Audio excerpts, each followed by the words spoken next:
Hey guys, Kevin here with another installment. Just want to talk a little bit more about the mission of the church in the earth. Really, I don't think that the church is on God's back burner. I think that it's actually the forefront of what God is thinking about. God loves people. If the incarnation of Jesus Christ tells us anything about the heart of God, it tells us that God is willing to go to the depths out of love for people. And really, the church needs to have that same mentality, that we're willing to go to the depths. And if Christ is compelling us, like Paul said, the love of Christ compels us. If Christ is compelling us, we need to be willing to go to the depths, to extremes. We need to be willing to get out of our comfort zone. I remember reading a quote one time by John Wimber, and he said, "Faith is spelled R-I-S-K."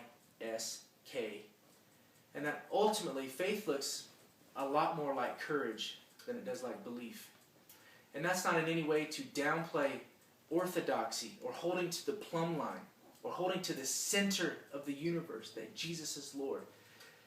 But it's willing to say that our orthopraxy, or the way that we practice our faith, looks a lot like adventure. I had a quote I just put on Facebook this morning. It kind of came to me in my prayer time. That, we find safety by sitting in the boat, but we find Him by walking on the water. And really, that's the way that the Lord has revealed Himself to me time and time again. Is Jesus isn't coddling me in my comfort and my complacency. Jesus is this wild Messiah who is calling me continually to get out of the boat of safety and what I've always been comfortable with, and to walk on the water with Him. And really, my life, I'm 38 years old. My life is half over. And I want the second half to be lived with passion and with significance. And I don't want to stand before Christ at the end of the age and have Him tell me, you were a coward. And I asked you to do some exploits. I wanted you to be a hero in the faith. And in fact, I'm still writing Hebrews 11, the heroes of faith. And I wanted your name to be in there. And I don't want to stand before the Lord on that day and have Him say over me, you lived for comfort and convenience and for safety. And so we really need to bring that sort of what Hebrews call the acharit, or the end. We need to begin with the end in mind. And from that end of standing before the Lord and giving an account of our lives, I want to begin living backwards from that and say, what can I do right now? Right now, where I'm at, living in Twin Falls, how can I begin to make an impact? How can I begin to develop intimacy with Jesus and begin to cultivate real Christian community? How can I change the world? I want to be a world changer. I want my life to make a difference. Well, God hasn't done away with the church. The church is in the center of God's agenda. And I think there's 4 pillars in the church. That any true representation of the church has these 4 basic pillars. That pillar being discipleship, worship, community, and mission.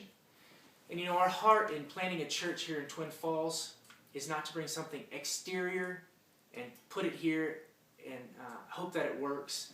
But it's actually from this core community that we have here, of people who love Twin Falls, love the city that we're living in, we begin to develop a culture and an expression, and that expression is in 4 separate areas as a corporate community: discipleship, mission, community, and worship. And so our heart is to pull in all these different areas of things that we love. That we don't have to have an exclusive theology that says we are Reformed. We really love some things in the Reformed theology, but we also really love some things in the evangelical circles and in charismatic circles. We love aspects of the social gospel expressed through new monasticism. We love the missional movement. We love the house of prayer movement. We love the prophetic and apostolic preaching of the gospel that just lays hearts bare and carries weight. And so, I think here in our cultural context of Twin Falls, we really have a desire to pull in all these different things, take all the good things that we see happening in these different areas, and really begin to express those in the culture that we is indigenous to us, the culture that we are at home with. And so that's our heart here at the Dwelling Place. And at the end of this month, December 30th, we're going to be meeting together for our grand relaunching.